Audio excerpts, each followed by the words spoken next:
ask unanimous consent that the quorum call be vitiated. Without objection. Mr. President, this week, President Trump called attention and paid tribute to families who lost loved ones who were killed by illegal immigrant criminals. Now, these are known as angel families. On Monday, President Trump declared February 23rd National Angel Family Day.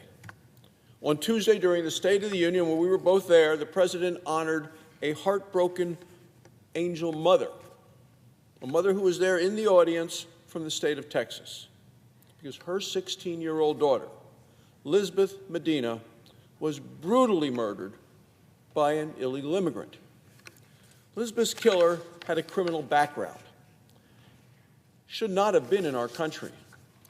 Just like Laken Riley, the nursing student who had been brutally murdered by an illegal immigrant, Lisbeth dreamed also of becoming a nurse. Think of all the lives that could have been helped and saved had hers not been stolen away. Republicans are determined to ensure that no more families are forced to feel this sort of pain. During his State of the Union address, President Trump asked a single and powerful question.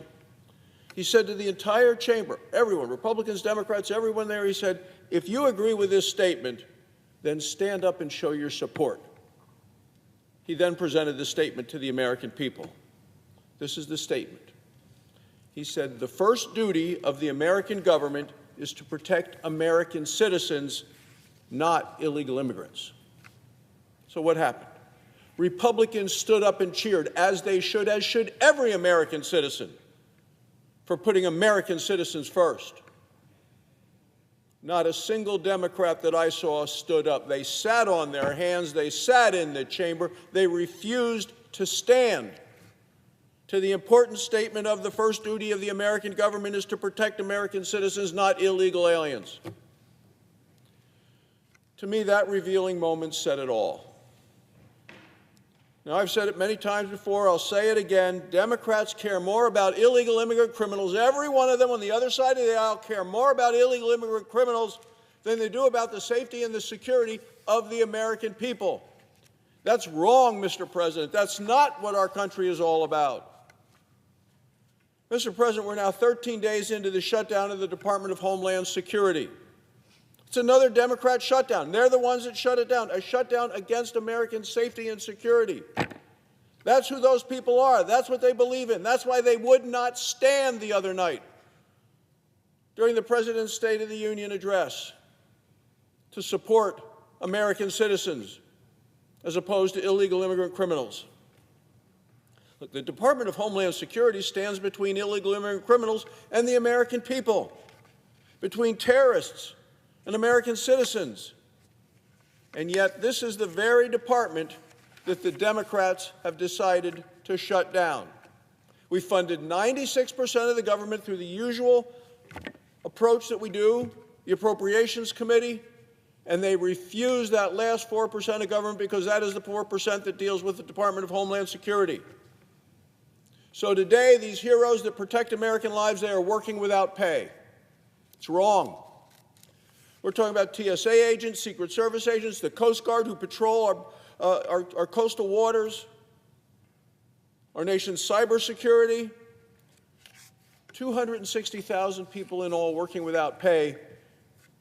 The Democrats have shut down the Department of Homeland Security, or at least refused to pay them. They're still working, but they're not getting paid because of the Democrats. Funding the Department of Homeland Security is about protecting American citizens.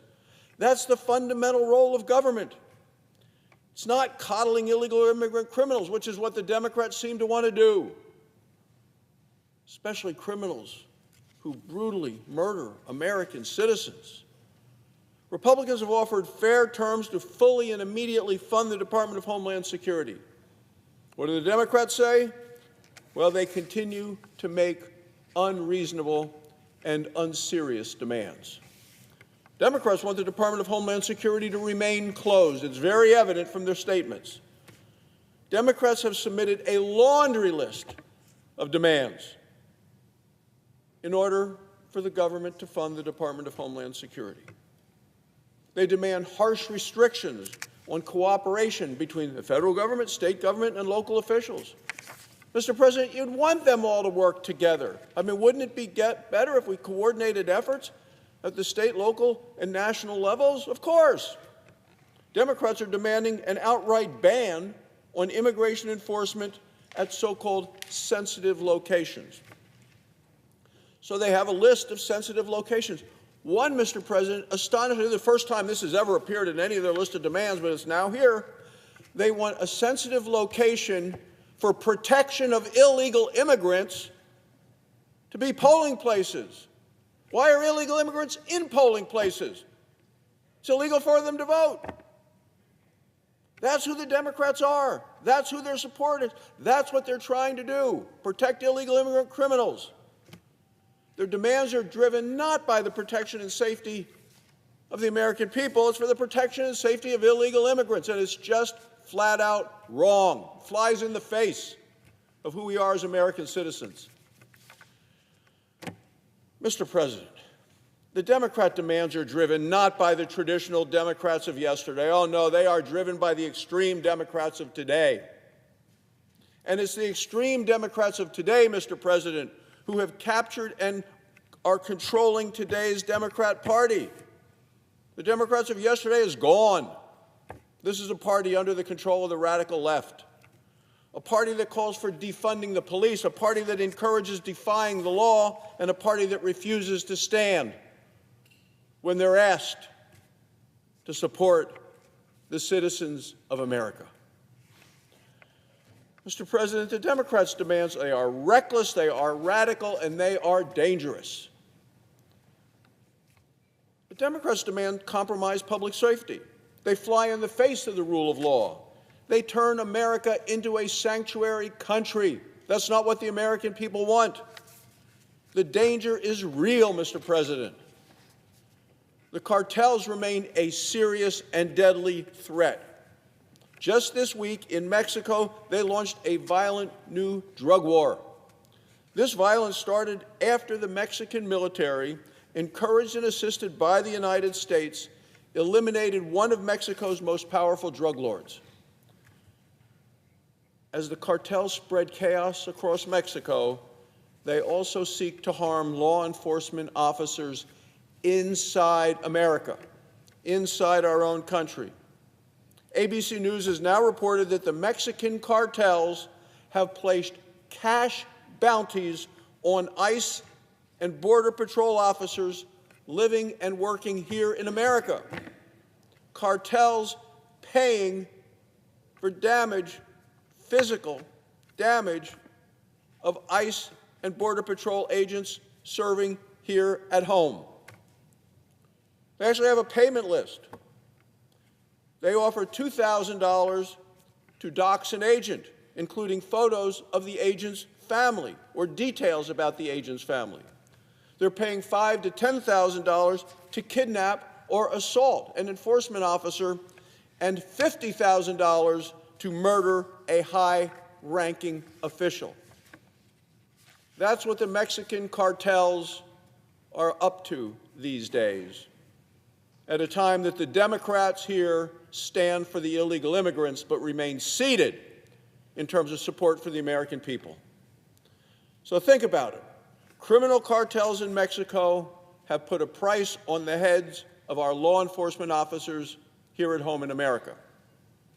And yet the pro-crime Democrats here in the United States Senate, as part of their list of demands, are demanding that ICE officers remove their masks in the face of such assaults, making it easier for the cartels to get what they want, to go after their families.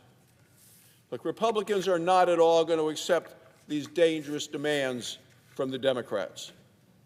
Demands that make our communities less safe, and demands that put our enforcement officers at increased risk. Mr. President, Republicans here in this body and across the country and most American citizens agree with President Trump. It is the number one duty of any government, and certainly ours, the number one duty of any government to protect its citizens, not illegal aliens. And Republicans will stand every day for the safety and security of our nation's citizens. Thank you, Mr. President. I yield the floor.